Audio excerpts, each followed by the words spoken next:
When the did we decide it was okay to give the IRS 40% of our money? Well, we didn't. It all started in 1913 with the 16th Amendment, which made it legal to tax your income. Then, in 1913, the Federal Reserve Act, which was the creation of the Federal Reserve, was passed. And just after that, the Revenue Act, which was an implementation of a 1% income tax. That's how it started. It took just 3 years, and taxes were already at 15% to fund World War I. And by the end, they were at 77%. In 1920, they came back down to 25% before going up to 63% with the Great Depression. And then as a part of Roosevelt's New Deal to bring the country back out of shambles was a 79% tax implemented in 1936, which brings us to World War II and the highest taxes in the history of the United States of America at 94%.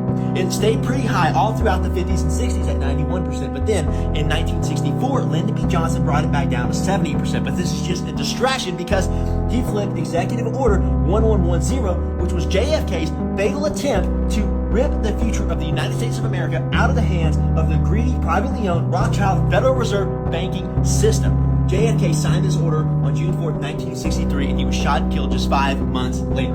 Ronald Reagan's tax reform came in 1981. He lowered taxes to 50%, and then in 1986, the lowest in modern history, he brought them down to 28%. But just 4 years later, Bush Sr. bumped it back up to 31%, and 3 years after that, back up to 40%, where it has bounced between 35 and 40%, and where it is today, which is 40%. Meanwhile, campaign lobbyists and mega donors ensure that with every single tax hike throughout history, there's a new deduction and a new exemption that goes right in play with the IRS code. The tax code is 77,000 pages and 3,600 different sections of ways for you to legally avoid paying taxes. Started with 162, 168, 179, 453, 641, and 1202, just to name a few. This is the reason that Donald Trump, George Soros, Elon Musk, Nancy Pelosi, Bill Gates, Mark Zuckerberg, Jeff Bezos, and Larry Fink don't pay taxes. They know it's a big game, and they all learn how to play. So if you want to learn how you can play the same game and legally avoid taxes, just like these people, comment the word trust, and I'll show you exactly how it's done.